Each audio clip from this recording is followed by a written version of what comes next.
Welcome to the greatest of the WAAAGH. We have 11th edition predictions with the great powers of Gork and Mork. Here with us, we have Red Wunz Go Fasta. As we get into the 11th edition model rumors, we have predictions, we have anticipations of units that you maybe want to buy, keep, or end up progressing to end up being brand new. So hopefully we have a lot to look forward to, a lot to discuss today. And with us, we have Red Wunz Goes Faster. So hello, Red Wunz. How you doing? Introduce yourself. Wow. What's happening, everybody? I am old Big Mac from the channel, The Red Wunz Go Fasta. And yes, I am the Mork to WAAAGH Tactics Gork. I'm the crazy Big Mac that makes all of your kit bash dreams come true so that you could put these units on the battlefield quicker and cooler. That's what we're all about here.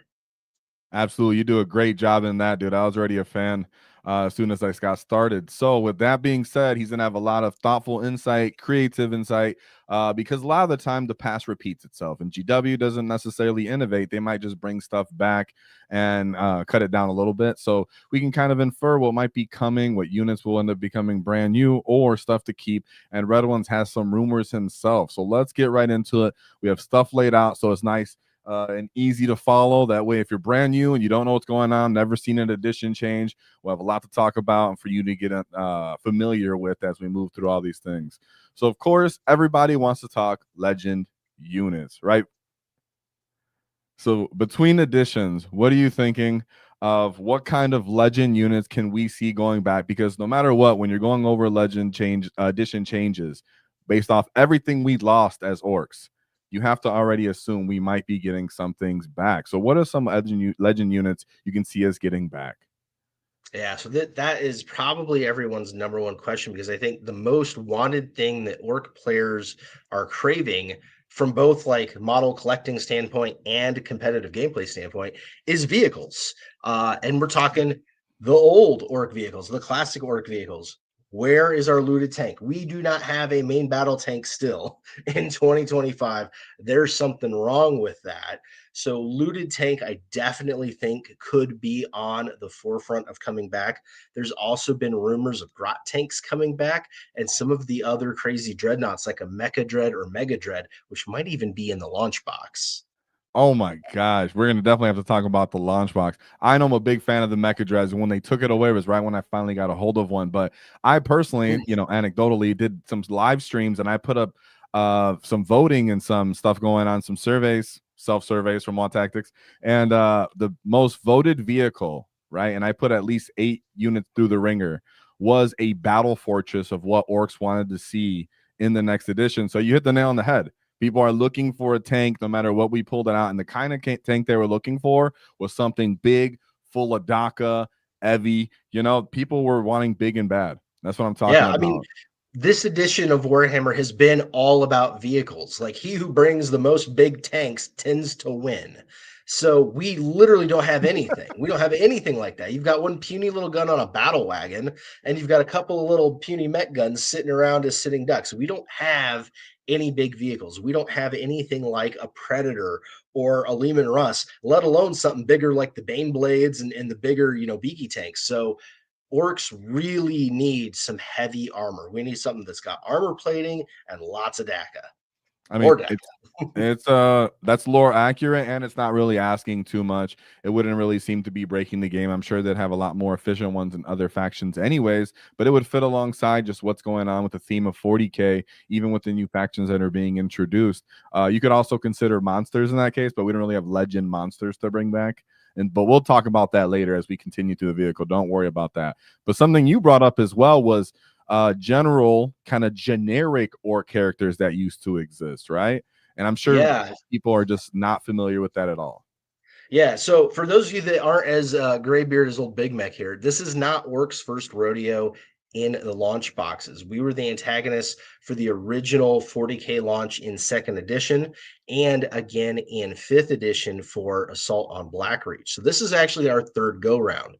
And when you go back and look at all of the Orc codexes over the last 10 editions and look at the characters that we had available, and then look at what we have now, not to mention what all of the other armies have now, we are severely lacking in generic characters. We've got a single war boss in mega armor, a couple of big mechs, and a couple of little characters. That is it. I mean, you look at there's more Space Marine lieutenants than there are Orc characters as data sheets, and that's not hyperbole. That's legit. That's real. I checked. So yeah, That's for some of most the ones 40K that factions too, though. That's the funny part, right? right? Yeah, yeah. The oops, all lieutenant army to bring to your next GT. Mhm. So the big one that we're probably going to see, because again, Launchbox, and we'll talk about that more later. But War Boss on Warbike. Now, obviously, we have the Death Killer War Trike, and it is a sweet model and a cool unit. But that giant base is really hard to play with and get into places, and especially when you have it attached to unit of bikes, they're almost impossible to get anywhere on a modern board. So getting a War Boss on a War Bike on the regular size base back would be amazing for or competitive play. Not to mention Big Mech on War Bike, because a War Boss isn't going to have a War Bike unless a Big Mech builds it for him. So you kind of got the two brothers rolling out there. I think very, very likely to return in 11th edition. Yeah, I just wanted to show people on screen that way they have a relevant point that we're talking about is, and there was also like chat saying Pain Boy on bike. I just wanted to show people these are That's relative really things cool. we're bringing up. It's not even that out of the question for Orcs to have these. And I know as someone who plays Cult of Speed in real time, my only choice is really a Death Killer War Trike who's on a night base. Right. It's quite outrageous. I personally do own the War Boss on War Bike. Can use them. Was very popular for me to possibly use in the past in last edition. So he just doesn't exist. The kind of general orc characters I really like to see. So, but they're typically overlooked. People are already looking forward to simply epic orc characters, which is the next thing we're going to talk about. But I do think general orc characters is something that can easily be reinforced and brought back up. A couple more introduced here and there. Not even asking too much. Maybe just one. Just right. We're just saying even just one, something else Yeah. that can assist a Cult of Speed would make just so much more sense, right? Yeah. Even just a War Boss and a War Bike would honestly be so well received by the entire community. But I do think we're going to get more than one because we have lost so many characters over the last few editions. Yeah, a trike is not a bike; it's a buggy. Really, if we're really playing it, I mean, in the legal terms of the roads, I guess kind of works that way too. But anyways, we'll move on to the epic characters. So as I was putting this together, it first came out like, what about epic characters, and then what about like potential dudes that either have never had a model or probably existed in the codex, or even maybe exist in some kind of game, or things that can exist anywhere, like we've been doing for our October. So this list became more of a potential epic characters list, right? So this is a mixture of stuff that used to exist for the most part, whether it was in just lore or did have a model in the past. Some of these I know you're a fan of. I've heard you just go off on before. So I don't know if you want to start us off with the first one and how you think, or just throw off something that you're feeling yourself off top of your head. I just want to give a Yeah. list so people can visually see the kind of things that happen, because we lost 3 epic characters this just with this codex alone. Yeah, yeah, we did. It was a huge blow to Orcs to lose so many epic characters, and especially ones that have been around for so long, like the good Captain Badruck there. Not only did we lose him in this edition, but it made no sense because he's one of the main characters in all of the new Orc lore. You talk about Brutal Conan and Mordak and all that, and mhm. who is the freebooter lead and everything, who is like showing up at places, kicking down doors, and then hightailing it somewhere else to do some more fighting. It's Captain Badruck. So for him to not get a model, let alone actually be pulled from the codex, was mind blowing to Orc players, especially us really long time Orc fans. There is no way that they're not going to bring Captain Badruck back. He is probably, honestly, more popular than Gazgul in reality. I mean, don't get me wrong, Gaz is cool. He's still the big boss. But when you talk about, people that want to start orc armies, when you talk about people that like to convert orc armies, pirate orcs, freebooters are always up there at the top. When you talk about people that are reading the Black Library novels and learning about the lore, there's one Gazgul book, right? There's 4 books that have Badruck in it, right? So definitely getting some freebooters. Yeah. Absolutely makes sense. Not to mention, there's all the rumors that all of these other factions that have pirates, Red Corsairs, the Eldari, whatever the heck they are, little piratical guys, and let's face it, freebooter orcs are pirates. Like, we absolutely could slot into all of that. I would bet a tooth, my own tooth, We're getting a Badrock back. I'll take that tooth. That'd be worth a lot. So and this I'm just showing on screen right now. We're talking about how old Captain Badrick is as well. He was introduced, I think, probably before Gazgul, possibly. Oh yeah, with this. he is So, absolutely. He is yeah, an and OG. OG. So most people are very familiar with him. And what I like about him is he's easy to incorporate into the lore because he's flexible, because he's a freebooter, how he operates independently, right? They're able to act more as merchants or mercenaries. They show the flexibility to negotiate with other orc walls to cooperate with them or to overcome them. They don't really care. They'll negotiate their way to kind of get what they want ultimately. That's a very unique characteristic, which means him really flexible to be a bad person in the book, but then still not die and still come back and be a continuous enemy and kind of develop rivalries, which is really what extends a faction's popularity, right? If you can develop some kind of rivalry with another faction, well, that requires a character, kind of a nemesis to kind of want to see come back, and Captain Badrock works really well like that because of his flexibility, in my personal opinion, on his characteristics, right? Absolutely agree with that. All that 100%. I mean, it again, that's why he's had such a long standing in orc lore and in orc codexes, is because of all of those things. Yeah, and then Let's see. I was gonna say you can't talk about him without talking about Nazdrag, because I was going to also bring him up next. That's so funny. yeah, Go ahead though. You got Nazdrag. right. Well, because Bad Moons right now are the clan ascendant. They are the clan that are in all of the books, right? Brutal Khan and all that stuff. They are Bad Moons. And you're even seeing it in the paint jobs that GW is doing on the official orc armies. They've been slowly moving away from the black goths to the yellow Bad Moons. They do pop. They do pop on the screen, on the photos and stuff. The yellow pops more. So they are kind of pushing it a little bit. But yeah, when you talk about all the stuff going on with rumors and all this stuff in Black Library books and in the other codexes and things, Nazdrag is also one of those OGs. He's been out as long as Captain Badrock. The problem is Nazdrag only got an actual model once, and that one time was a very, very, very, very long time ago. So he's been gone for a hot minute. But right now, GW is very big about bringing big models and big characters back from the past. Look at Primarchs, right? Primarchs were a thing in Rogue Trader in second and then disappeared all the way until they started coming back, right? And now it's a big deal that they're coming back. And now there's rumors that they're dragging back Yarick, old Baelai himself, right? They are pulling all of these old characters that all of us old graybeards have nostalgia for. And Nazdrag is one of those characters. He was the warlord. He was way above even where Gazgul has gotten to this day. He controlled the orc empire. This guy was all that and a bag of teeth. And getting a brand new Nazdrag, something that is almost like a Krork at this point, right? Somebody who can maybe even go toe to toe with a Primarch. There is your option. And it doesn't invalidate Gaz or anything that Gaz is doing, because Gaz is trying to retake the orc homeworld. But Nazdrag is out there with bigger plans. He's wanting to take over an entire galaxy, and he's actually got the teeth to do it. And we were talking about rivalries, or we'll be talking about units and kits, actual kits that exist now that might be getting upgraded. Well, Nazdrag is a War Boss and Mega Armor type character. We were talking about generic characters. We can introduce support to these generic characters. We just got a new War Boss and Mega Armor. Why would not have an epic War Boss and character type model? Wouldn't be out of the question.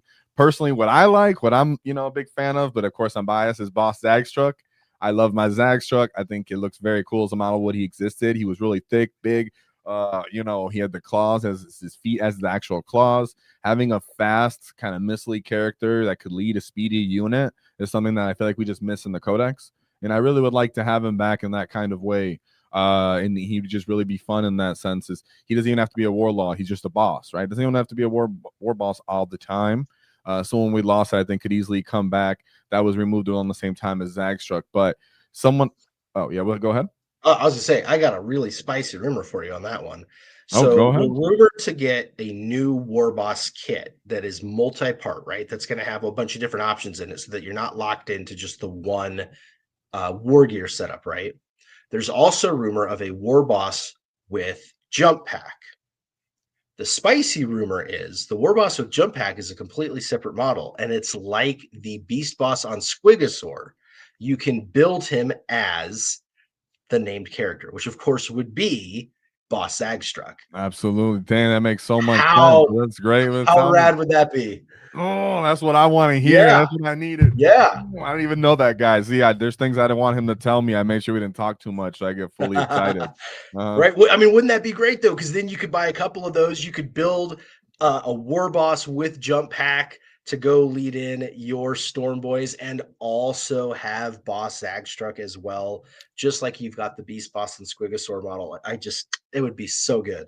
And justice for the OGs that had like 60 Storm Boys that were just ready, because you used to be able to run them in mobs of 20. Mm-hmm. So, you know, some people have a lot of Storm Boys and they have no way to really run them in like a combat-y kind of sort of way. So that'd be great. And I know I magnetized my Squig mount, guys. So if you can magnetize this guy somehow, that'd be cool. But someone else that I think is equally, if not more OG, but is important is Mad Doc Grotznick. Right, a lot of contention here, because as much as Captain Badrook is featured in books and important, Mad Dog got his own book recently. He did. And I recently just finished it, right, guys? So I mean, I listened to an Audible, so I got ahead of it, but that gave me a different perspective on this crazy Git overall, and how they kind of enforced and really tried to lay out his character. You know, in his book, makes me think that they're really trying to identify him so he can remain as a relevant kind of person in the orc mindset, because how he's so related to Gaz, right? Yeah, absolutely. You're 100% right on that. Grotsnick got his book, and Grotsnick is a huge character in all of the novels we were talking about that have the Bad Moons in it too.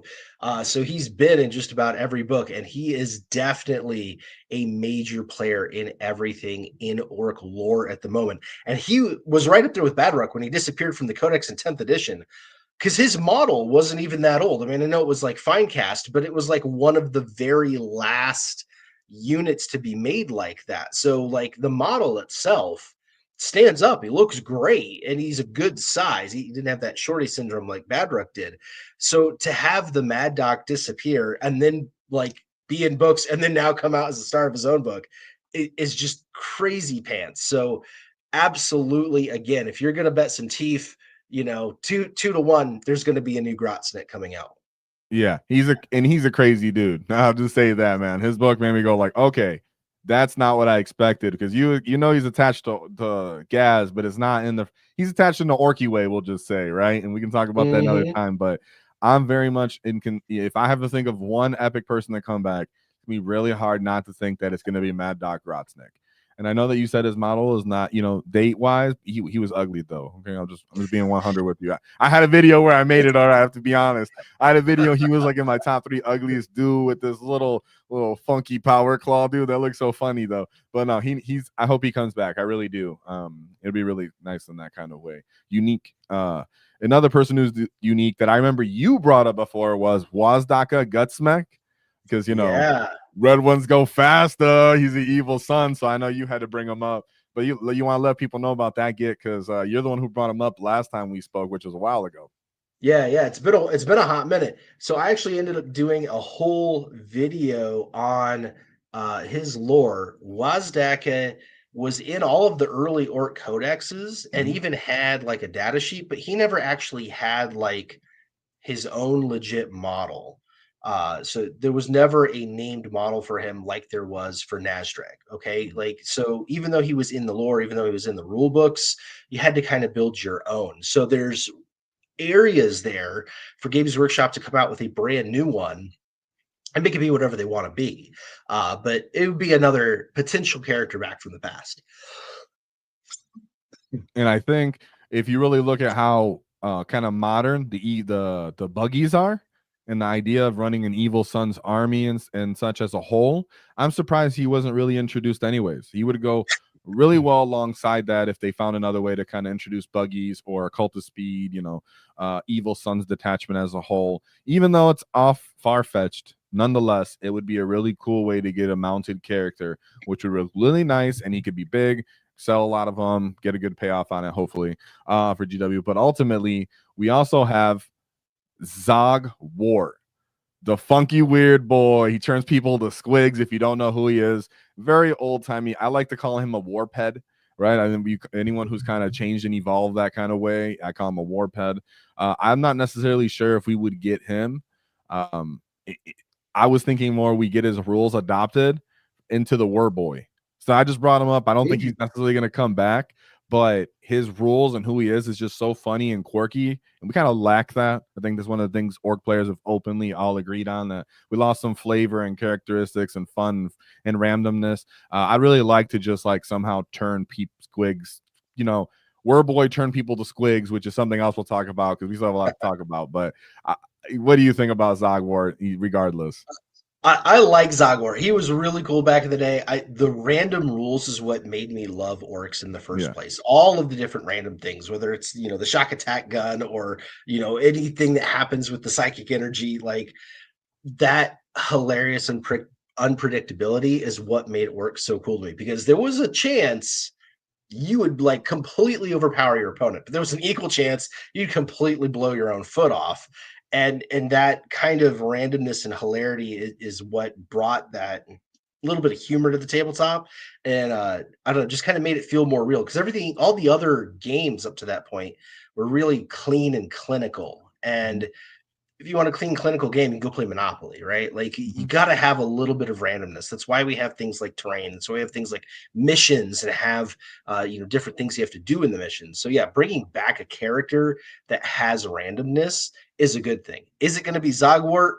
I wouldn't bet on it, but I mean, I'm a fan. I would totally buy one. But yeah, he'd be really cool. I don't think that he's in the cards though, unfortunately.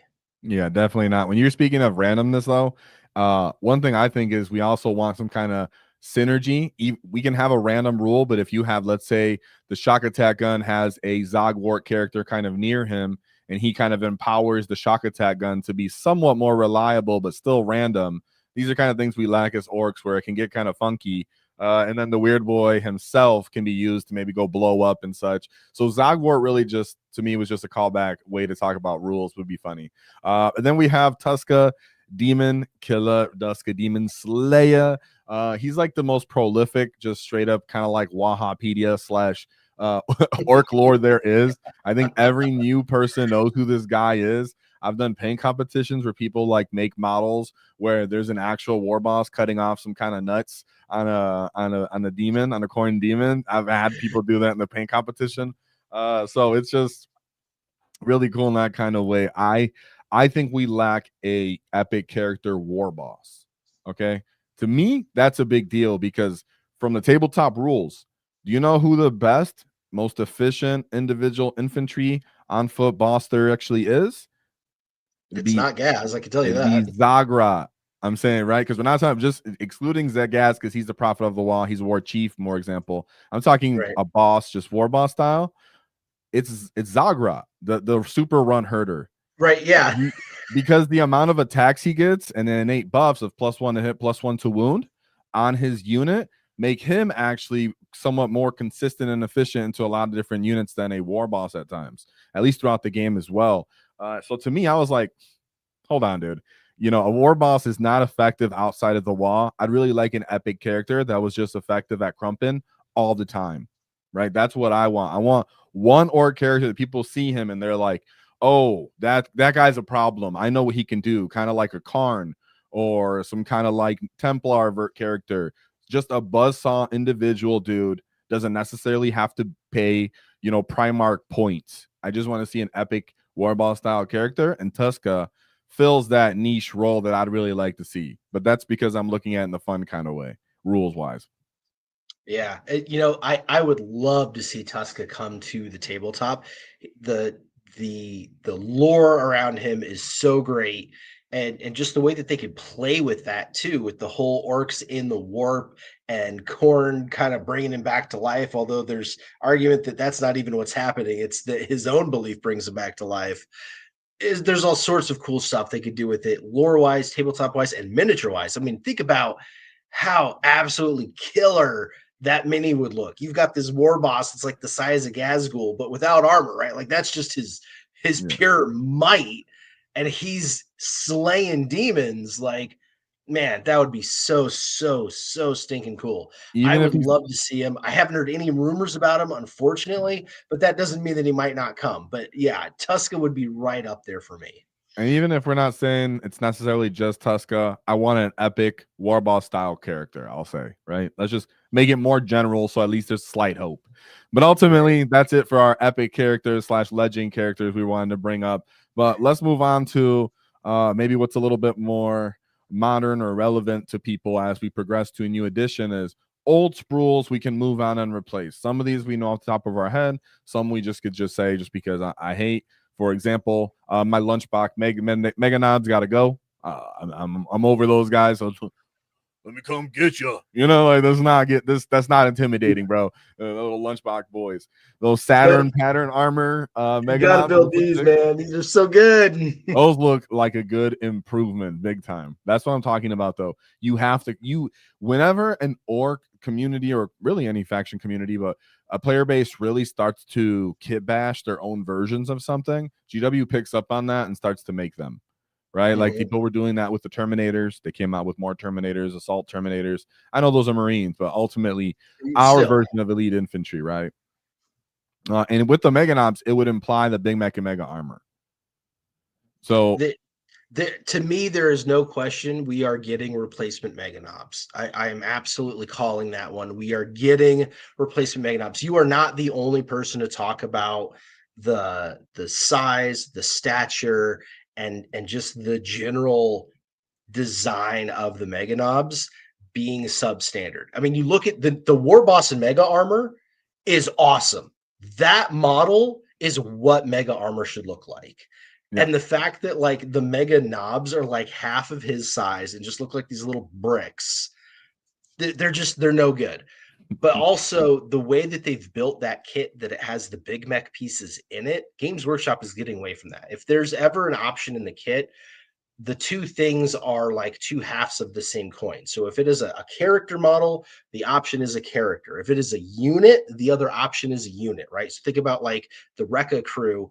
It's either the Breaka Boys unit or the Tank Busters unit. You're not getting a single character out of it. The Mega Knobs box is the only box in all of 40K, not just Orks, in all of 40K that has a unit or a character in it. And so that box is absolutely going away. That's a good It's point. been, yeah, absolutely. It's been rumored that the Big Mech in Mega Armor is going to be one of the pieces in the launch box. So we'll talk about that some later. But I mean, if they're gonna make a Big Mech that stand alone, you know Mega Knobs days are numbered, and I am so looking forward to it because yeah, I'm not a fan at all. Them Hence lunchbox the boys gotta Saturn. go. So no, that's part of the rumor / hopes, right? So I think these are getting replaced. I know a lot of people ended up kind of picking them up because Bully Boys came out, which is kind of another warning sign, right? When GW kind of pushes something too hard that's old, you're like, wait a second, they're trying to get rid of those. So another thing is Pain Boys, in my opinion, very mono pose-ish. Pain Boys just kind of right, and then you have the Pain Boss, right? Something you wanted to bring up here. Yeah, I was gonna say. So there's the Pain Boy model is not a very good model. He is one of the ugliest orcs ever made, and I say that having owning him, but just he's not that great looking of a model. But also you have the Pain Boss, and if you look at the models, the actual like equipment and whatnot is incredibly similar. And when you look at the rules, it doesn't make a whole lot of sense to have those as separate units. And the same thing, honestly, for the Weird Boy and the non-existent War Boy. Remember that the War Boy only comes in the gigantic kill rig kit, and they've not made another one since then. It is rumored that War Boy and Pain Boss are both going away, and there's going to be a new Weird Boy model, and that the Pain Boss is going to become the Pain Boy, or just Pain Boss is going to be the new name of it. But those data sheets are getting smooshed together and combined so that there's only one entry for each thing, because orcs don't need two different apothecaries and orcs don't need two different random warp heads. So that's my take on that. Yeah, it's complexity for no reason and kind of saturation for no reason. It just takes away, because what could be cool, if you combined it into one data sheet, ends up being lackluster if you separate it into two. As well as in the lore, there's no distinction between a pain boy and a pain boss. Even when a Snagga clan meets a pain boy, they don't interact with them as if there's something distinctly different. Maybe how they operate a little bit will be a little different, but that's really just any orc clan itself. When it meets each other, will have their own preferences. So there's not enough to have a whole data sheet. Yeah, So yeah, they're interchangeable basically. A pain boy is a pain boss is whatever other name you got for it in the lore, because they've had other names before, but they all do the same thing. They operate as an apothecary on the battlefield. The weird yeah, boys are the same way. Weird boy, warp head, odd boy, doesn't matter what you call it. They're the same thing. They're the orcs that are shunned at the edge of the camp that walk around muttering to themselves, and every once in a while, heads explode, right? exactly. So yeah, it's a thing that, like, they've got these double data sheets. They're trying to get away from these like super random characters that double up on things like that. So it makes a lot of sense for them to kind of smoosh them together, especially being that Weird Boy needs a new model and the Pain Boss is such an excellent model that they could just make that the new Pain Boy. Yeah, for sure. Have you heard anything about war bosses? Yes. So a little bit ago, I was just alluding to that. War Boss on Foot is going to be a new multi-part kit, like all of the other new character models that the other factions have gotten. So look at the new Space Marine Captain. Look at the new Eldar. What the heck is that? The Autarch, right? All of these characters that are like the main leaders of their faction, they're getting a really nice multi-part box kit that gives you like one torso, or maybe like a couple of torso options, but like one set of legs and whatnot. And you get a couple different heads, and you get a bunch of different armament options, so that that data sheet can have options on it. Because right now our war boss is monopose. You get Yep. one data sheet, one loadout, and that's it. And it's never been that way. War bosses have always been super customizable, whether you're taking power claws, whether you're taking, cyborg bodies, all sorts of extra, pieces on them and war gear. So them making a boxed war boss on foot that's not in mega armor to cover all of those loadouts makes a lot of sense. I'm also hearing that a multi-part war boss and mega armor kit is a possibility to come out as well, and that is what would be paired with the big mech and mega armor. So you would get a multi-part kit that has different loadouts, because some people, I mean, as cool as the monopose model is, and it's very cool, you can really only build one of them. And then just having the gigantic, super extra heavy choppa is cool, but really, war bosses and mega armor tended to have power claws. That's been the lore, that's been the artwork. So making sure that that is an option too is another big point. So I mean, everything war boss honestly is going to change in 11th edition. I'd actually really like to see that, because you're right. As much as I appreciate the current war boss Omega armor having a different style weapon instead of just a simple just power claw or just basic big choppa, at least it's huge and double handed and it's cool. Yeah, it's cool. Yeah, but I'd like to see more of that, and also more of like hammers and such as well. So any kind of love any war bosses can get would make more sense, and the war boss should look very similar to the mega knobs in that kind of sense. Very combative, and if the Big Mac's getting touched, I think multi kit if the war bosses all get, but that'd be so much love, to be honest. So it's a lot. It's a lot. What we're saying is a lot here. So we're not saying we're all getting all of it, but it makes sense for like starting edition boxes though too. Again, look back into Mhm. the days. This edition, Leviathan launch box, and then the whole wave of Tyranids that came, they replaced something like 75% of that model line in one edition. Mhm. Necrons back in ninth, same story. They replaced over half of the Necron models in that edition. They got an absolutely massive launch wave. Death Guard, they weren't even a thing. It was a singular unit that you could bring in a Yeah. chaos unaligned army, and out of a sudden, Death Guard is its whole own faction with 8th edition. all brand new models. So it absolutely tracks Games Workshop. Whatever antagonist they choose for the edition gets an absolute ton of love. They want people to buy these models. Orks are one of, if not arguably the best antagonists that has ever existed in 40K. Again, we are getting our third launch box. We've always been there since the beginning, and they sell, sell, sell. So it only makes sense for Games Workshop to make as many new Ork kits as they can and really support the faction just like they have all of the other antagonists. And believe me, the video that I've got coming out at midnight will show I just went shopping at every single friendly local game store on one day, and the amount of Orks that they had on the shelf compared to the amount of everything else. But it's indicative of what kind of units are still in production, what Games Workshop is trying to sell, and what they know they're about to replace. Yeah, and I think the more GW is kind of exploring Ork books and how much you can actually get out of the diversity in Ork characters, as I said, pays to my earlier points of developing rivalries, becoming the #1 antagonist. And that's how you kind of get that, having that really flexible enemy that's kind of like never ending, but also isn't static, maybe a little humorous, less still daunting and scary, which and intimidating, which they can be brutal, they could be cunning, or they can be straight up terrifying, which is what's funny about Orks. They actually are more like that instead of kind of like Necrons, where you kind of know what you're getting, or Tau, where you know what you're getting, and it's very linear. Or I think even like we've seen with Tyranids, they kind of ran out of juice because Tyranids have no characteristics or personalities. So that goes to that point that I like to hear as well. And then I think knobs, if you're looking at war bosses, I think knobs, because I don't think war bosses are even bad models. Like you said, our monopose one is, at least he's big. He actually stands out. I'm really, really big fan of that. I like him. But knobs, I think as much as they're not that bad, they need to get bigger.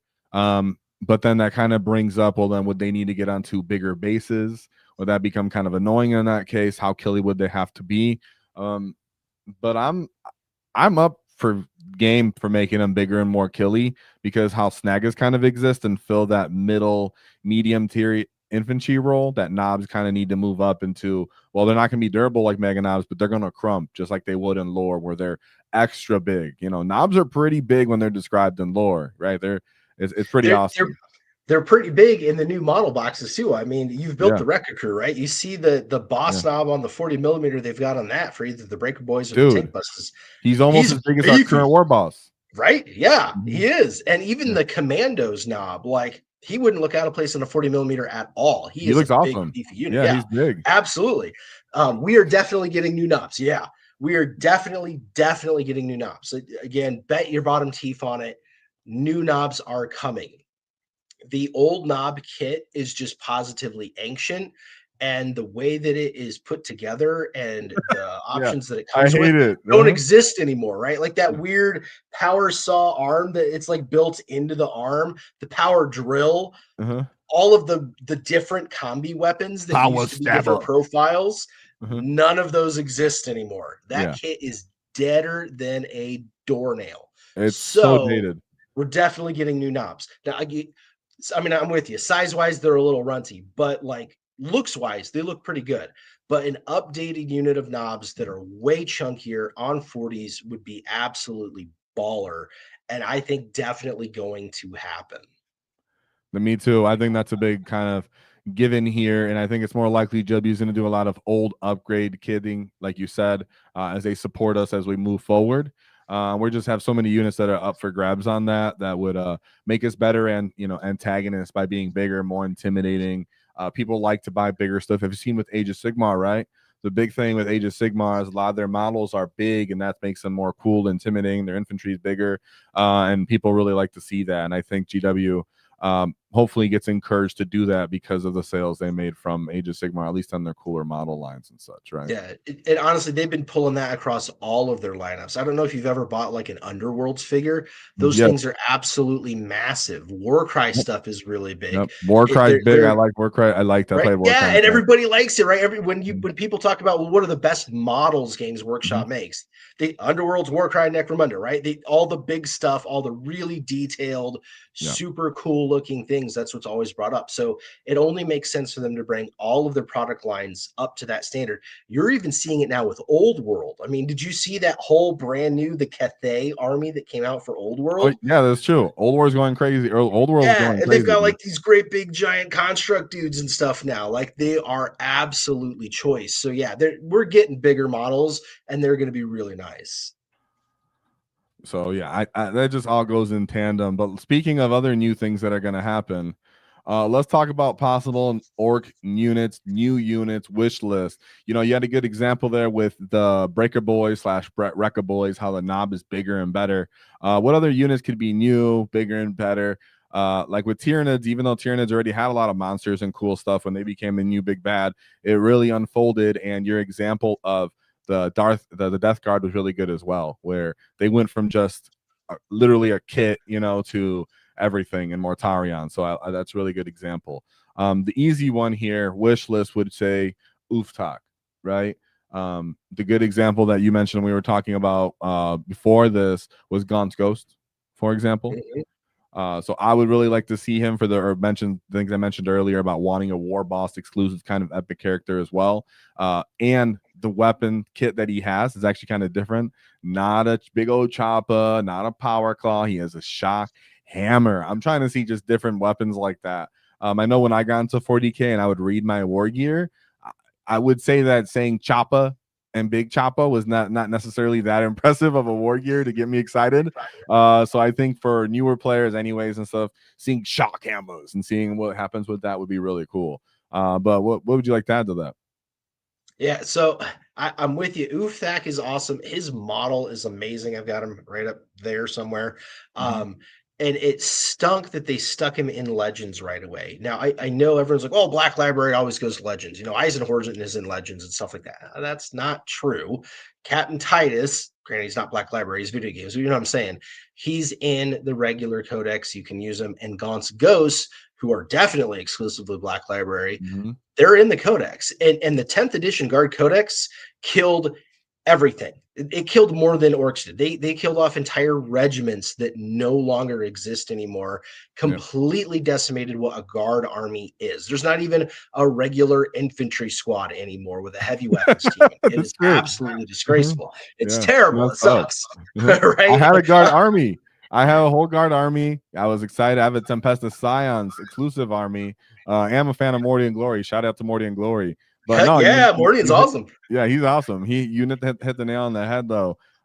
They're kind of like the other side of the coin in my opinion as an orc player, where I, I'm rooting for them as other kind of underdogs, kind of attrition, scoundrels. You know, it's kind of fun to see. I've always said that the Venn diagram of orc players and guard players is almost a perfect circle because I've almost never met an orc player that doesn't have a guard army or a guard player that doesn't have an orc army. It's Right. really, really funny. But yeah, I'm using them as an example of Mm-hmm. like Yeah. their codex got decimated. They got rid of whole Absolutely. regiments, tons of special characters that have been around forever, characters with like relatively new models that just disappeared into the warp. But despite all of that, they kept Gaunt's Ghosts as a regular unit. Their popularity is just so strong, and that longevity. People want to play them on the tabletop, even if they only get one little squad of them. People are going to want to play Ufthak Blackhawk, like, and it's not a limited edition model. They can keep making them whenever they want. So the idea that Ufthak comes back into the Codex and out of Legends, especially when you've already got a model ready to go, makes a ton of sense. No, I think it's a big deal. I'd like to see him. To me, I, I don't get disappointed too often because I'm not, too expecting too much, and I like pretty excited about most orc things in general. But I would be really sad if we didn't get Uftak, to be honest. But other Right. fun, random things that could happen, just units that are out there. I just put a couple of topics out here so we can just kind of enjoy them for fun. But I'd like to see some kind of either mounts or beast type squig units be introduced personally. I know that Kroot Hounds got introduced and Kroot got their little versions of that. They're pretty big and bulky, somewhat similar to our Squig Hog boys. But I'd like to see something like a Chaos Spawn style of Squig unit where they're kind of on their own, just a couple monstrous looking, beastly styled units that are running up, causing havocs, getting in fights, getting stuck in, getting released from the orc kind of verse, right? Yeah, absolutely. We are ripe for more squigs. Everybody loves squigs. I mean, how can you not? Whatever you need, there's a squig for it. And they're really, really fun in the lore and on the tabletop. And you've seen a proliferation of squigs coming back into orc units. The Mhm. commandos started it with the bomb squigs. You got more of them in the Rekka crew. You've got the squig buggy that has the squig launcher. Like squigs are making a comeback, not only obviously including all the beast snagga stuff. I think we're going to see some more of that coming. It won't necessarily be Snagga, but it will be some more squigs. I fully expect squig bombs to become an option in more units. You're probably going to see them with the updated Ludas and Burnas. You might even see them with boys again. You're probably going to see them with knobs. Knobs almost always have a squig, floating around with them. So you're going to end up with all of these little auxiliary squigs happening. But squigs as their own standalone unit might also happen. It makes sense when you really look at all of the other factions, especially the Horde factions, your Tyranids, your Necrons, right? They've got tons of really little guys that they can Yep. flood the battlefield with. We don't really have that. I mean, Grots are kind of little, but you can't really flood the battlefield with them. They tend to run away too much, right? There's not a lot of threat there. So having an actual squig herd as a unit makes a lot of sense. Or having, like you said, something that generates squigs. I think back to fourth edition with Battle for McCrag, where it was Tyranids as the big bads. They had a spore mine generator in the box. And so you had this like disgusting cesspool thing, and it would pop out D6 spore mines every turn. You could see where it would just be like D6 squigs just appear on the battlefield somewhere, who knows where, but they just appear, right? Something like that could totally happen and be both like lore accurate and be really cool on the tabletop and be accepted by the community as a whole. Outside of that, I've heard also that there's a chance of snotlings coming back. If you guys don't know what snotlings are, so you got the boys, right? And then you got the grots. Then you got the snotlings, right? The snotlings are below the grots. Think about like nurglings, right? You get a bunch of nurglings on one base or a bunch of That would scarab be a swarms yes. on one base, Mhm. right? So the idea is that you kind of have like the snotling swarm on a base. Exactly.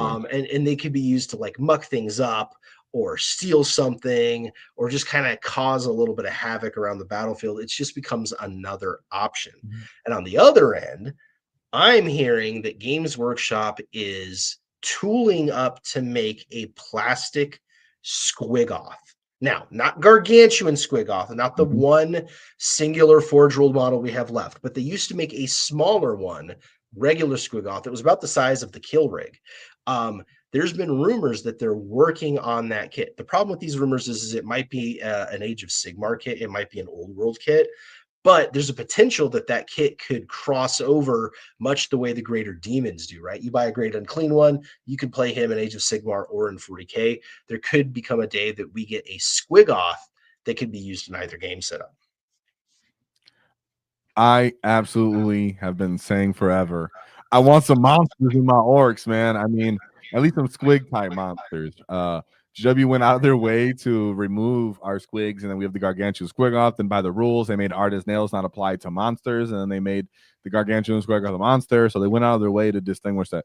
They fully understand that we have a single one monster, and they just don't want to incorporate it into our stuff. And then the kill rig, even though he looks like he'd be a monster, he's a vehicle. Right? So I'd really like to see some kind of squig-off monster kind of appear on the field. Similar to like a Mauler Fiend, for example, that exists. So these aren't even like really out of the question kind of units to bring into us. So they totally fill a role that other armies and factions have that would make sense, that aren't necessarily overpowered. Now you could say that we have like a death dread, but simple monsters are just kind of like a different thing.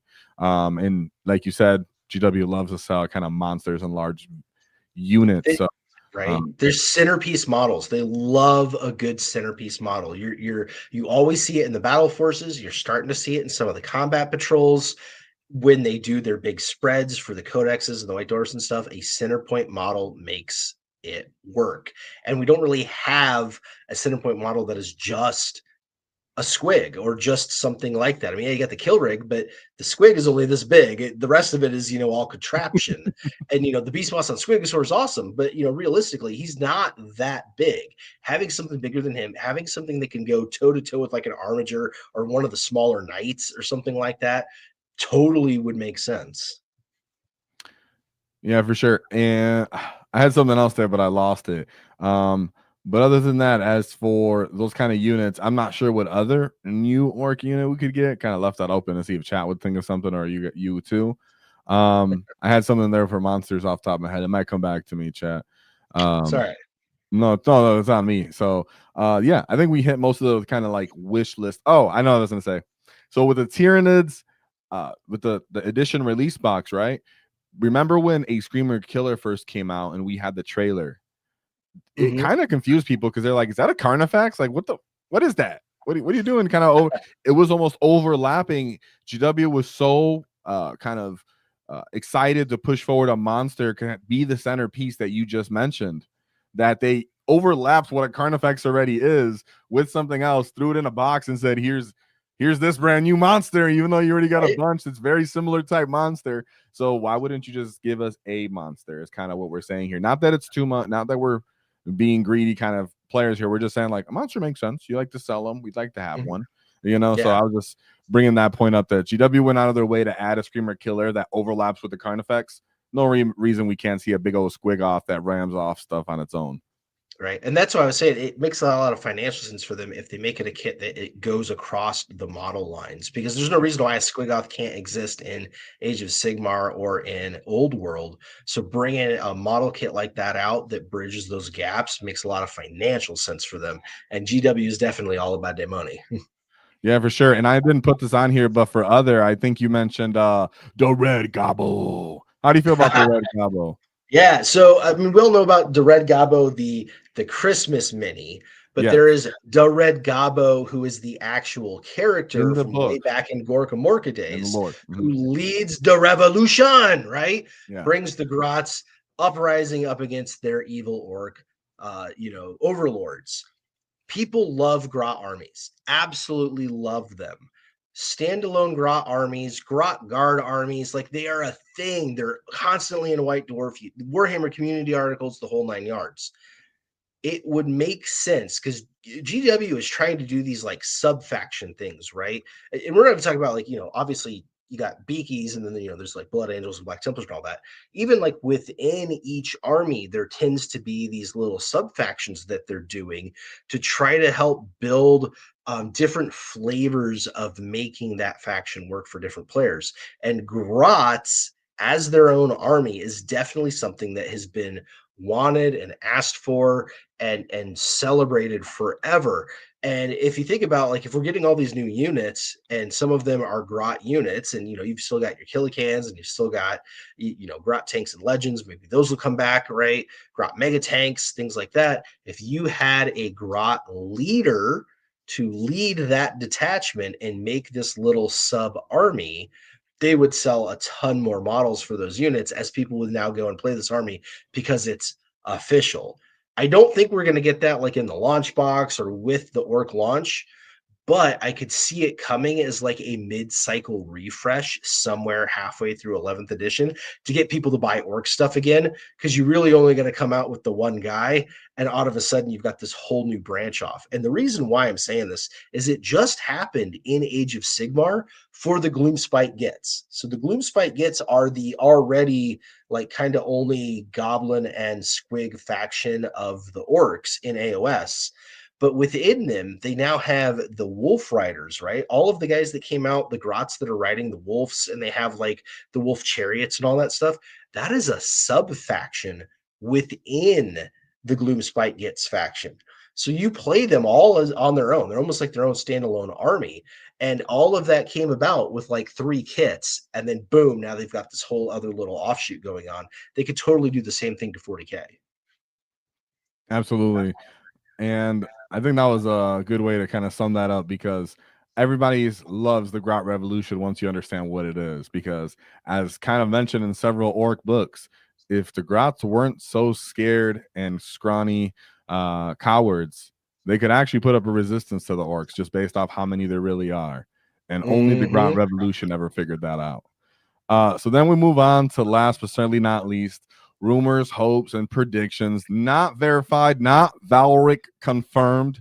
All right. But we have some things that we just kind of want to bring up and talk about as other stuff that maybe we might have missed, or rules that we really like to see come back, get people excited about what kind of rules Orks have had in the past and we might see again. Because as much as we've enjoyed the Codex based off raw power, there was some kind of flavor things that I think we missed and we'd like to see. And that's not out of like a place of hate or frustration necessarily. It's just about bringing back what we like to see or that we really appreciated from the past. Nothing wrong with that.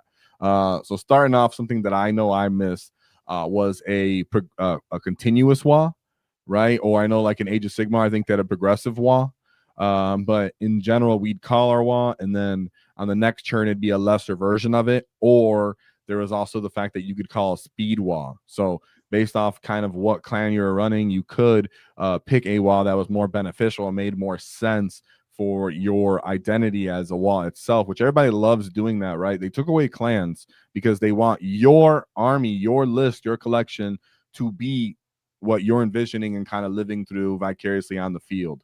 So the more you can do that and kind of get immersed in it, the better it can be. And I think a WAAAGH that's actually beneficial to you and and relevant to your army makes more sense, which is why having a kind of a little bit more of a interesting version of it would be interesting.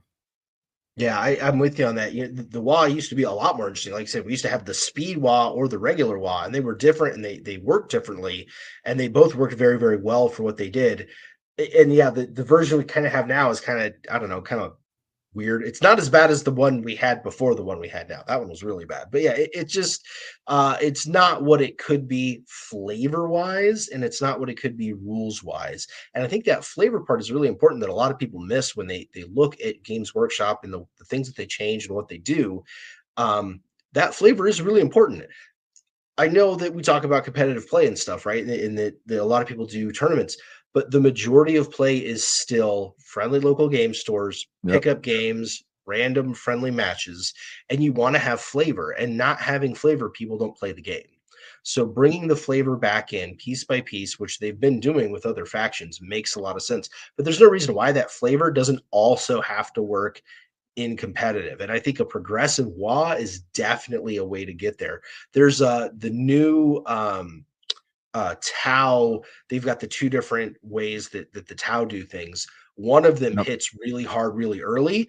The Monk other one call. hits really hard later in the game. And so Exactly. having the Orks become more dangerous as the game goes on would be so thematic and like flavorful, and yet also like really powerful and cool and good on the tabletop, where it's like like you can't survive rounds with the Orks, because if they get you on to turn 5 or 6, like the WAAGH is just so big by then that you're toast. Like that would be so cool. You could be a cunning kid. And something that you mentioned was the rumor of bringing back war gear. Yeah. So again, those of you that haven't been around Warhammer a really long time, way back in the day, you paid points per model. When you started off your squad, there was like a minimum number you had to buy. It was usually 5, but you could buy any number above that. If you wanted to run, 6 Beakies and throw them in a Razorback, you could do that. If you wanted to run 16 Orks, you could do that. If you only wanted to buy 12 Orks, because that's what fit in the truck at the time, you could do that. That was your squad. You paid points per model, but also points per war gear per model. So it could be 8 points per boy, and then 1 point per boy for stick bomb grenades, and 1 point per boy to give them each a sluggo, right? And that got too much, and that's when they went to the power level thing. Well, power level totally was impossible to level playing field, so they went back to having points, and then they went back to having a little bit of war gear points. We're being told by potential play testers that war gear points are coming back, but in a kind of a different way. So you're still going to have a base points for the unit plus its basic upgrades. So you'll be able to buy a unit of boys. It'll have 10 boys. One of them will be a boss knob. The boss knob will have a big choppa. One boy will have a big shooter, and then you'll have 9 shooters or 8 shooters or whatever, right?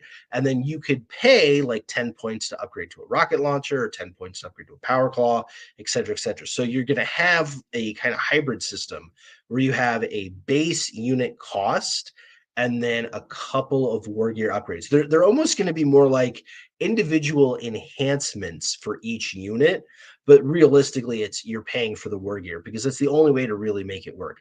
We're also expecting to see a lot more data sheets split up. For example, Slugga Boys and Shooter Boys are definitely no longer going to be the same data sheet. Those will be two different data sheets, two different points. Yeah, as you were just mentioning war gear, I'd like if the war gears had more abilities. So if your war gear actually did some kind of ability like they've been doing more to make the unit more versatile, would be cool. An easy one is kind of like a Space Marine Impulsor, where you can choose either kind of a weaponal profile or a defensive kind of war gear mechanic. So if you pay for it, it could be kind of a tactical kind of choice for paying for it, not just straight raw power. So I think most people just choose like, well, why would I choose it if I just can't build a more killy thing?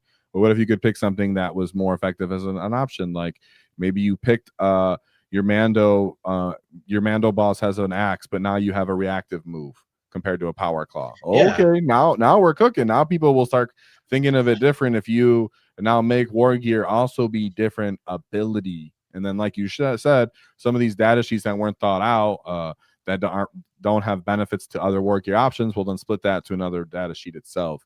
A Shooter Boy can get something else for being able to shoot. Maybe if it shoots at someone, they turns off Overwatch, and then the Shooter Boy unit can run around freely. That'd be weird and cool in its own way as well, kind of suppressing. So I think that that's always overlooked, and everybody's so focused on raw power. I think just having either synergistic rules or overlapping abilities that cause more kind of in-game decision making and possibility for arrows on your opponent would be more interesting on your war gear than just raw power, which is what I think most people think right now it is.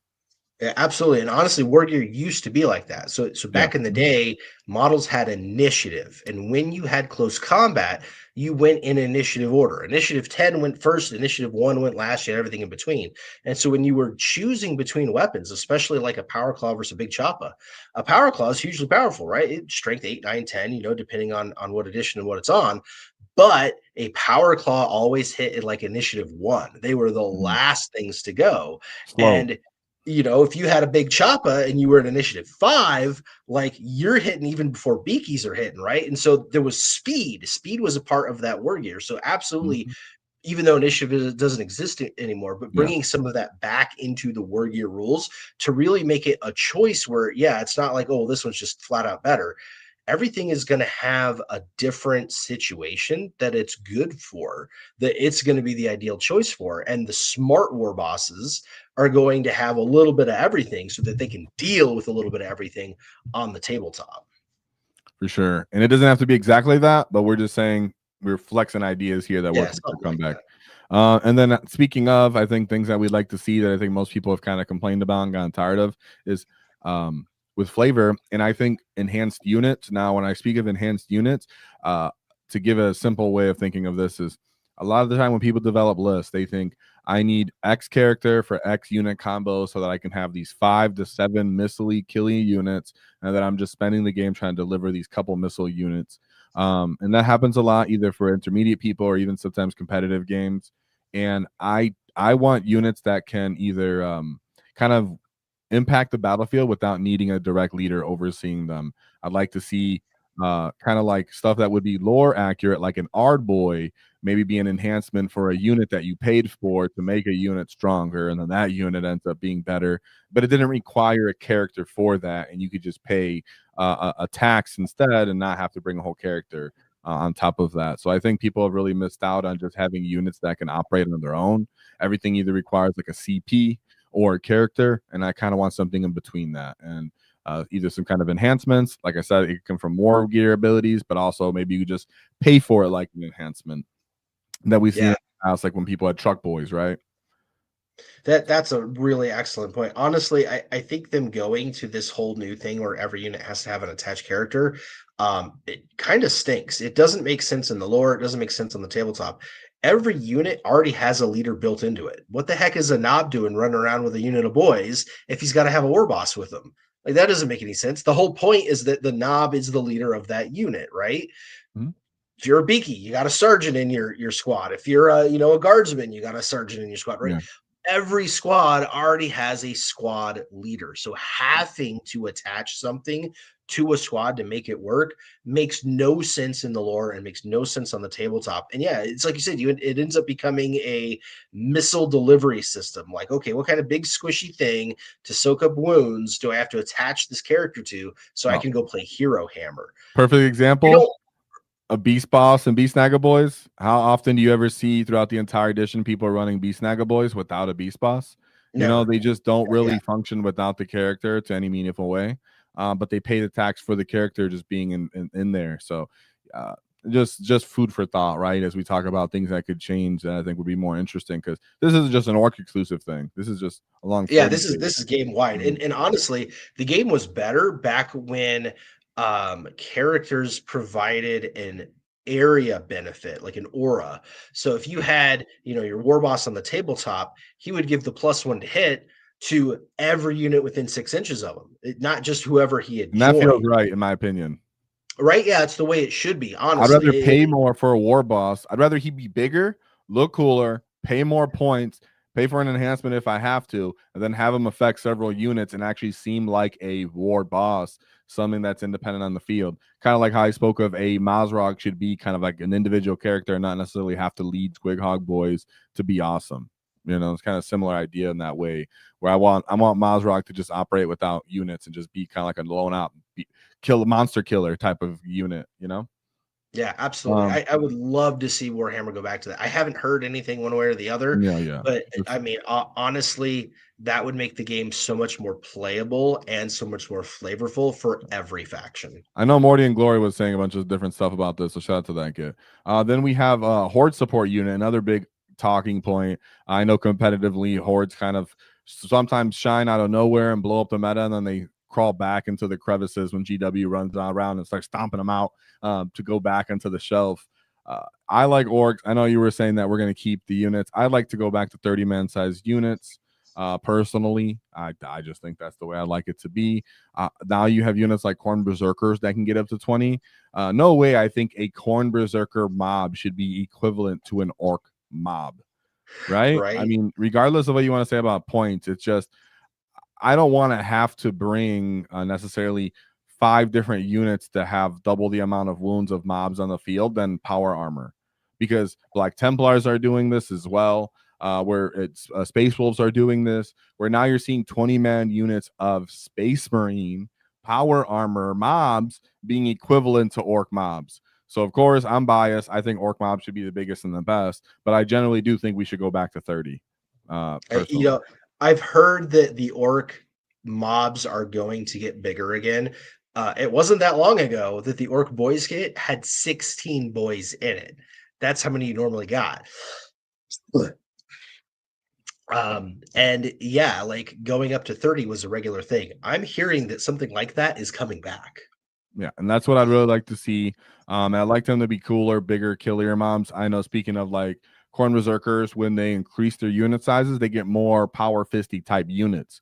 You know, you could say more knobs get into the unit, or the knob gets stronger the bigger the unit gets, like you were saying. Instead of needing a character, well, if the mob size gets bigger, maybe the knob gets better, right? You could just say, like, you know, we've seen those kind of buffs as well. So I'm cool with all of those things, but just want to throw out there. And then as for new kits, we kind of mentioned, but just kind of to make it simplify, what about start edition boxes? I know you heard from him directly about this. I have things that I assumed, but we already covered a little bit. So you get this Yeah. one. So launch box. Let's talk about that. First of all, we know for sure orcs are the antagonists in 11th edition. Don't even question it anymore. It's absolutely happening. That edition is also coming summer of 2026. We know this from all of the investor calls for the stockholders. Okay. Games Workshop now has the big four. They've got 40K, Horus Heresy, Age of Sigmar, and Old World. And every year, one of those game systems is getting a brand new edition. 40K at this point is the oldest rule set. So it is absolutely going to be the next one. It's every summer. So, summer of 2026, we are getting 40K.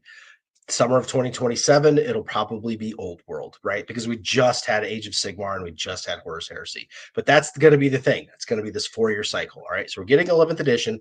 It's summer 2026. Orcs are the antagonists. In that box, you're going to have two different styles of boxes, just like the last three editions have had. You're going to have a launch box, which is going to be gigantic, and the first way you can get everything, and they're going to make a zillion of them, which is great because you're probably going to want to buy two as an orc player. And then after that is run its course, they will then have the regular starter boxes where they kind of have like the small, medium, big that'll be available all edition long. That'll have a selection of units from the launch box. The kits that stick around in the regular boxes after the launch box are all push fit. The launch box is not necessarily all push fit. Dark Imperium was not all push fit. Yeah. There are certain units that just they didn't do that with, and that's okay. I think people are totally good. Dominant the same way. They were not all push fit. So I fully expect to see a very, very large launch box, and that launch box is going to have a mix of both push fit kits that will continue on in the regular starter sets and multi-part kits. Now, as for what is in that box, it is heavily rumored that the box is very speed oriented. They're talking new bikes for the beakies and new bikes for us, right? They're talking about characters on bikes on both ends of the factions. They're talking about potential jump pack units, but I think that might be a kill team thing. We don't know. We have no idea really what is truly in this box. But if I had to take a pretty well educated guess listening to the voices of Gork and Mork, I know everybody's number one question is boys, right? Yeah. Right now, we've got monopose boys who admittedly look great, but you can only build one squad of them because then they're absolutely identical. And then and not to mention their loadout makes absolutely no Gorkin sense whatsoever. Oh boy. That loadout is garbage. And then you've got the old boys that have the best options in the boxes, period. But they've all got a little bit of a donkadonk going on, right? Yeah. So they're not the They best thick booty looking, gang boys out there with the Hunchback of Notre Dame look going on. Yeah, for sure. right? But bunch of great apes. So everybody wants to know, what are they going to do with boys? And are we just going to get monopose boys?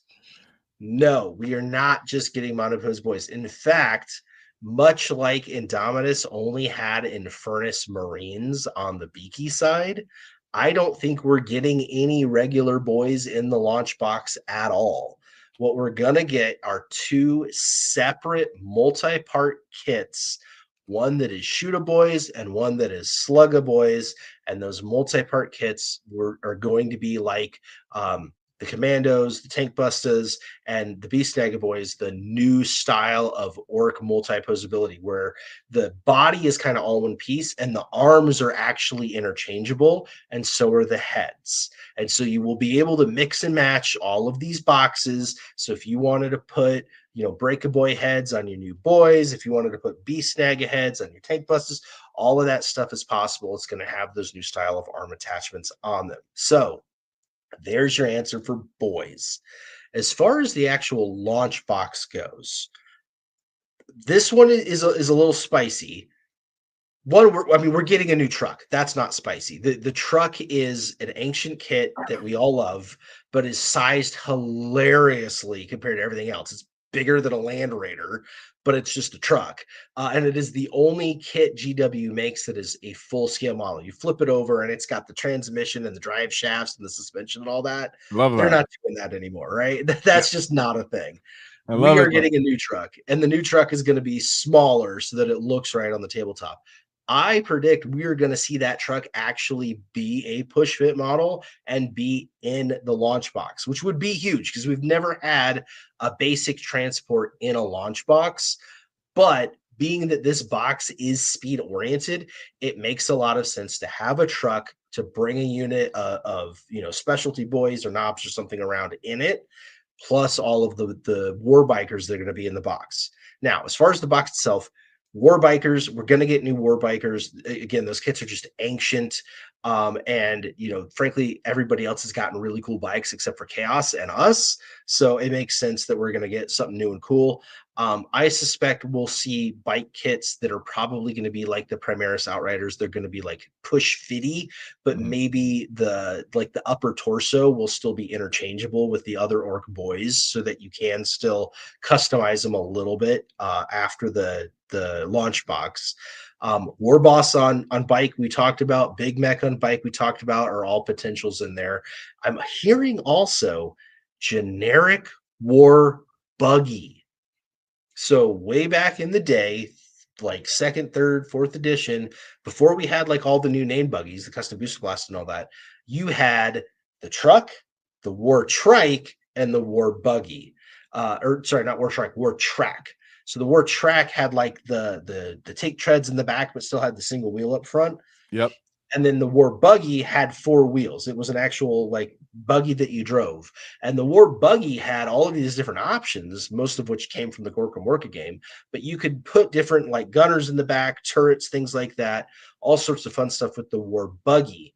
And what I'm hearing is that the war buggy is going to be a unit, not a single thing. So, like back when all the named buggies came out, you could run three of them in a unit, and then they said no more. Well, also those bases are gigantic. The war buggies are going to be on a smaller base, and you're going to run three of them in a squad. War bikers are probably going to go to five to a squad. So I don't know. We'll see maybe something like that coming out, but definitely lots of options in the box that are going to be fast, wheeled, lots of speed. And that makes me happy. Absolutely. And I think that makes it has to have a theme, is the one thing I was going to say, right? So if it's not the Cult of Speed thing, then it's very much going to be a bully boy orientated one. But generally, I think it's going to be a reflection of whoever the good guys are, the good Space Marines are. Which ones were the Space Marines coming up supposedly? So it's supposed to be Blood Angel's artwork on the box, but Mm. the Marines themselves are going to be generic, just like the last three Yeah, yeah, boxes. but it's supposed to be Have Blood any- Angels by the book, what it is. Yeah. So Yeah, yeah. a They, part they of me don't also put thinks, anything. yeah, part of me thinks it could be like knobs, both mega knobs, that kind of thing. The other stuff we mentioned that's kind of outdated, a lot of that is kind of the bully boy style. So I think that's the other side that it could be if it was a kit. If I'm going to be Yeah, on the other side, if I'm giving a prediction, if yours is kind of a speed, Red Wunz Go Fasta, then I'm gonna just say that maybe bully could be the alternative to this, where you get a war boss, you get some knobs, right? Because as soon as you drizzle some of those into an orc player's collection, then they start going, maybe I should upgrade my other models, right?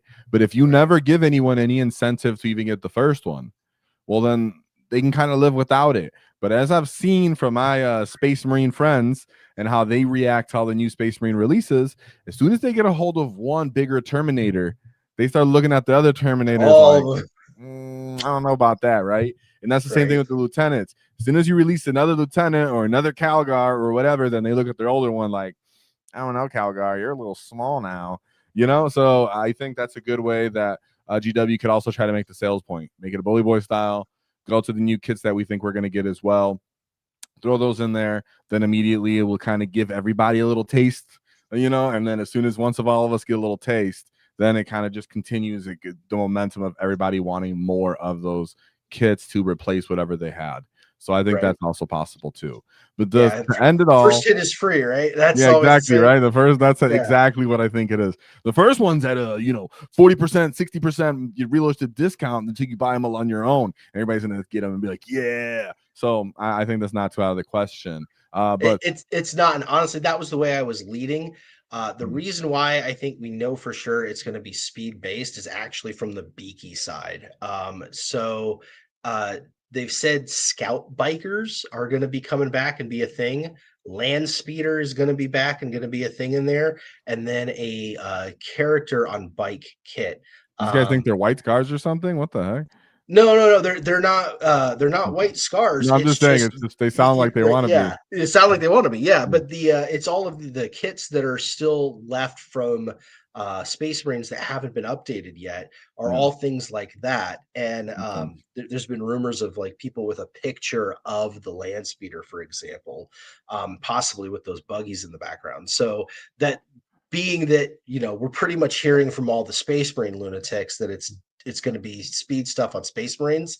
It doesn't make a whole lot of sense for the Orks not to also be speed, especially when we need all new stuff on there. The other thing is lore wise. Remember that the lore right now in the end narrative campaign for 11th or for 10th edition is everybody going back to Armageddon, right? And right now, every faction is on Armageddon except for apparently the Orks, even though it's our homeworld, right? Makes no sense. But when you think about Armageddon, you think two things, right? You either think in the actual hive cities or out in the wastes. And everybody loves Mad Max. Everybody loves Fury Road, right? If you throw a bunch of really cool space Orks and space Marines on bikes and buggies out in a desert on the artwork, that thing is going to absolutely fly off the shelves. Yes. And so that's why everyone is saying, look, the lore is everyone went to Armageddon. They're all having this fight, but really Gaz was luring everybody there so that he could smash them into dust and take the planet back with the best fight of all time. And now you're going to have all of these Orks rampaging across the wastes and the dunes, getting into the hive cities. So yeah, I think that's where we're going. All right. And to end it off, you know, it's been going a while, but thanks for everyone who's here. We're going to enter the chats at the end. But last and one of the most relevant questions still, though, even this deep into the conversation is, what are some units that we can feel comfortable getting now? I know you said the truck's going to get replaced. We're going to get a new truck. It's going to be the size of a Invader ATV. So it's going to be about this.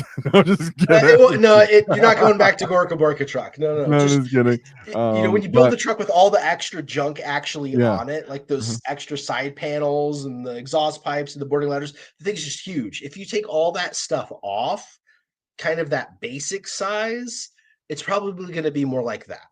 Yeah. I get it. It just made me think when you said it needs to be smaller. I just thought of an ATV being like this big.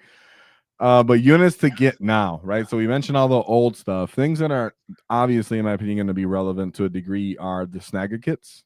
Of course, that people can feel comfortable with, stuff that came in like start collecting box, things that will support the mega knobs. Titanic models as well. People would kind of be looking at a Gazgul. Is there anything advice you think for like people who are maybe expanding their collections when the new additions on the horizon, maybe some overall tips for that? Yeah, absolutely. I actually did a whole video on this a couple months ago called 5 kits to get now and 5 kits to like never buy again in preparation for 11th edition. Some of the kits I recommend getting now are actually the kits I know we're getting replaced. Truck, old knobs, old boys. And it's not because you want the old version of them. It's because they are so good for kit bashing with all of the extra bits and stuff.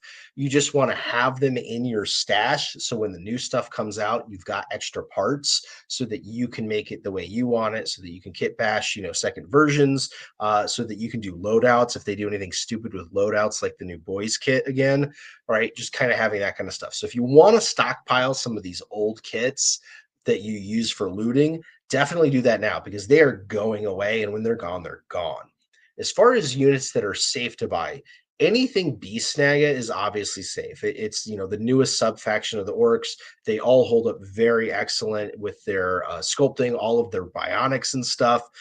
Really, really fantastic kits. So Kill Rig is great. Squighog boys. The current combat patrol is always my number one thing. Everyone has seen all the combat patrols for the most part. Every new combat patrol that comes out is worse than the one before it. Yeah, for sure.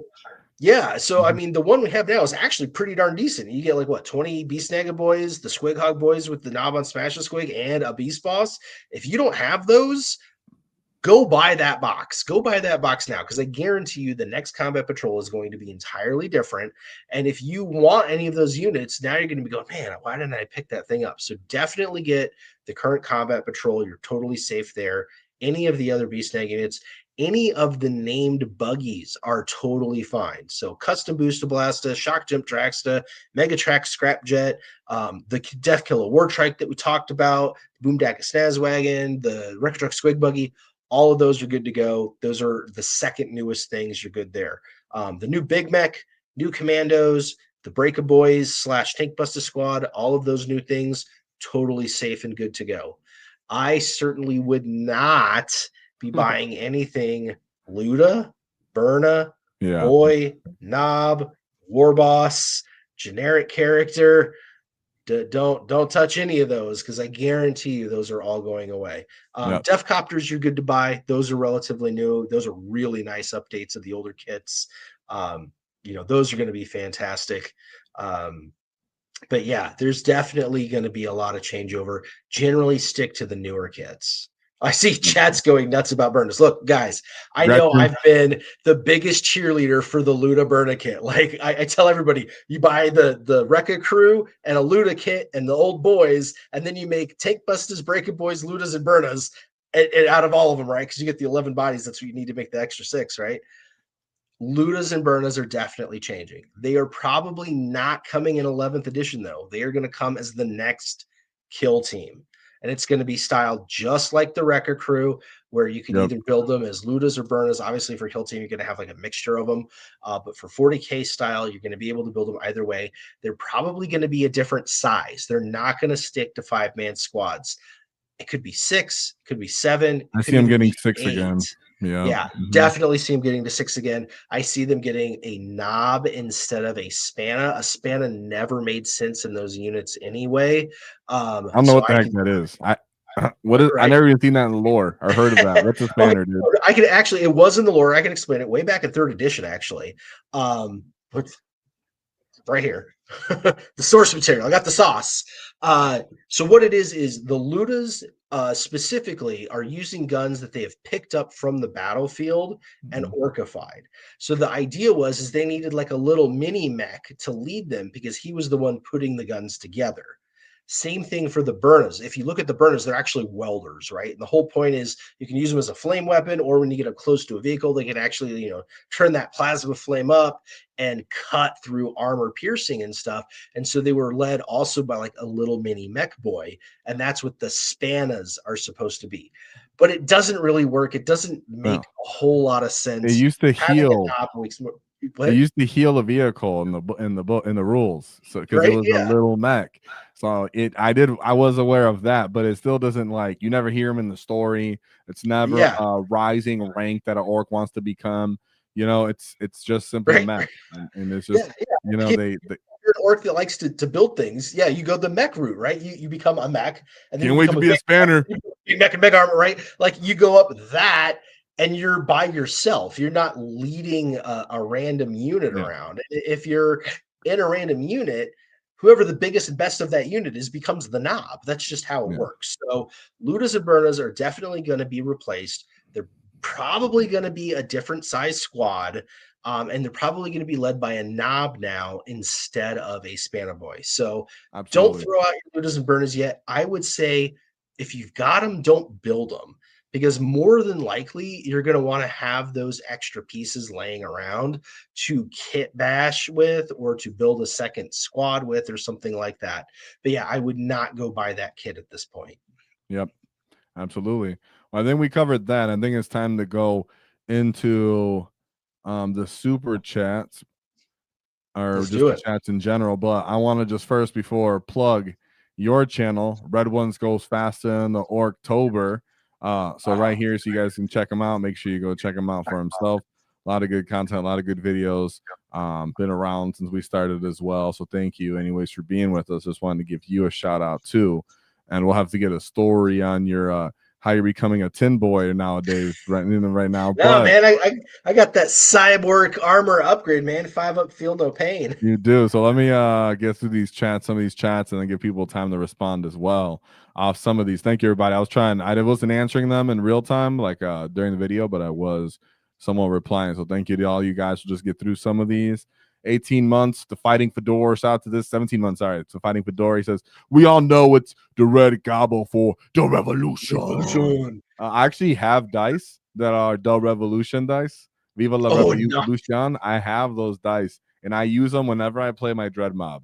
So you hit the nail on the head. Orcs just love that. Blood Moon Murder Mouth. Grot Guard army right here. The rattling kill team. Oh my, yeah, they have great bodies for that. So good, so choice. So yeah, let's bring on to Red Gobbo for sure. Then we have Blood Moons Murder Mouth. What's up? 17 months. Kill Tank, Kill Crusher, Big Track. Both Grot tanks, right? Because remember the other Grot tank that was like a battleship. you Yeah, it was like know? a battleship. Yeah. So that one was really cool. I missed that as much. And shout out to both these gets because 17 months. That's like when we first started having channel members. So super supportive from those gets. Thank you very much. And we've seen Hobby Goblins popped in and said hello. Give us some encouragement of some WAAAGH energy. So 5 WAAAGH Tactic memberships from Hobby Goblins. War to the Hobby Goblins, dude, getting stuck in. They're listening to us. Come up with great ideas and everything that we're thinking about because we the biggest and best. Not just kidding. I refuse to buy a Warboss on foot model until there is a better looking one. I do think the one we have is now is fine, but then you start to get more redundant, like when you're buying 3 of them, and then it's like I have 3 dudes kind of standing in the same pose like this. So I understand it. I'm totally with you on that one. Yeah, if you got one, you're good. Don't get more than one. Yeah, I have 3, so I'm here where it's at. The one thing I do appreciate is that at least they have a squig on there, and then the squig has a profile. Like you said, we need to keep incorporating squigs into our walls, into our models. And a huge support right here from Suicide Gambit, gifted 20 WAAAGH Tactic memberships. Whoa, let's go, dude. That's what I'm talking about. Thank you for that. We have an after action report that I'm working on, so it's gonna come out on the memberships. You guys can go on. It's kind of like a battle report. Except for pictures, and I give a summary of my point of view. So I did it with Warhorde, so people can see how that looks now with Gas leading the mob. So thank you for that, for those 20 gets. So hopefully that comes out like this week coming up or next. So thank you very much. Super generous of you.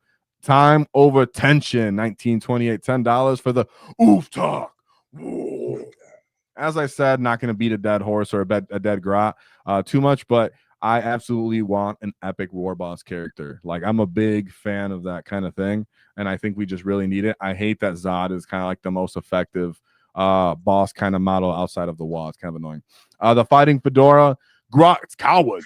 You boys are on the list now. Yeah, he's a big Grot fan over here, dude, ever since the beginning. Don't make me get Mrs. Fedora on you. So then thank you for that support you get, though. Always nice to see you. We have Pablo the Awesome becoming a member. Whoa! So check out that after action report, and thank you for joining us. You get very nice to see you, and very exciting stuff here. Omnisaya Sphinx 7-month membership. Do you need pie plate to bring scatter dice back? Please. Oh my gosh.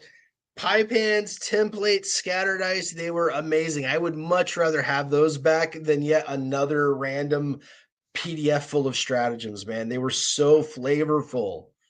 Remember when stratagems first came out? We had like 23. Like in a book, it was just ridiculous. It was just so many. And people were like, hold on, I think I got a stratagem for that. Everybody be reading their book and their Psychic Awakening. Got a little out of hand, but yeah, for sure. I feel you on that.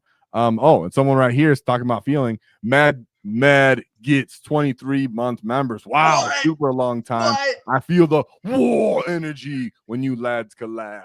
Whoa, Let's go. of Gork and Mork here, as you can see between us both. So love to see it. Thank you for being here, by the way, Red Wunz, as always. And of course, we're gonna have to do a video for your channel too here before October is done. So Absolutely. be on the lookout for that, you guys, if you like them. I know I like this get. Let's see if there's any more. That might be the last one, at least from those for now. But tell us about what happened real quick with your mech boy, tin boy generation going on here.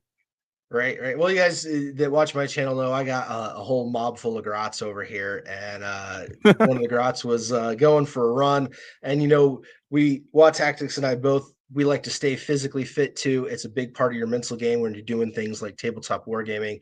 And yeah, I was out on a run with her, and some sneaky git put something in the road, must have made me trip, but I landed on my hand and wrist, and I actually shattered my radius, so it broke into 3 pieces. So I now have a titanium plate in here. So I am a legit cyborg enhancement out here. 5-up, feel no pain. So hopefully this thing comes off on Monday. And we go from there. But yeah, it was wild. I've never broken a bone before. And yeah, it was like I stood up and she was like, "Are you all right?" And I'm like, "Yeah, I'm fine." And they like hold up my hand, and the hand is like going like this. And I'm like, oh my okay, God. no, maybe not. We should probably go to the ER. That's terrible. So yeah. Yeah, it's been a ride, and I know I've got like months of physical therapy and stuff back, but they say building little greebly figures and doing some painting and stuff is probably pretty good physical therapy. It's actually So, really good. Yeah. So we wish you a mighty recovery. Luckily, Mad Dog Grotsnick wasn't in there on you, dude. He would have taken that arm off and but given that's you why I went to the given mech, you a not the claw. Mad Doc. Yeah, you went to the Umi doc, instead of a pain boy for now. He was a dig-a-knob. He's all right. He's fine. It's fine. That's good enough. But I think that we covered everything here.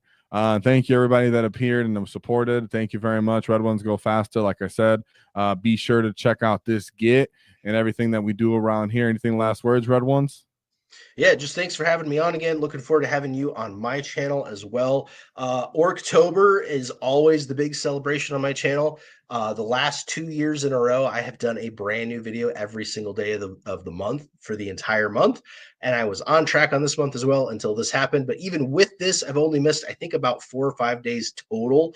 I actually had my viewers were super awesome and sent in a bunch of their own videos. So we did 2 different collab videos that was just members showing off their armies or doing a conversion or something. That was super duper rad. Did a couple of live streams. And then, once I got, the mech boy to give me the titanium arm, got right back into it, doing conversions, doing super killer videos. So new ones come out at midnight Pacific every single day. We're going to continue on through the end of October. A lot of cool stuff going. And then for us, a big thing is check out our merch store. It's the redwunzgofasta.com. We've got brand new designs out this month, including October gear that is only available through the end of the year. So if you want any October gear, make sure you grab that. Of course, we've got our classic Red Squig collection, and all of our artwork is made by real artists. So we work with Ben Bam. He did our Goes Fasta shirt and this new Mordaka design, as well as the October. We had Velgarn do our channel artwork and the old Big Mech artwork. I believe he's the artist you had do yours as well. And then I am actually the artist that did this. Every single pixel on everything Red Squig is me. So no AI slop here, no garbage like that. You're supporting real people, real artists, real independence. And yeah, so that's what we got. Absolutely. Well, thank you for being here. But there's always one thing to keep in mind is don't cross our wall because we'll knock your teeth out. Whoa.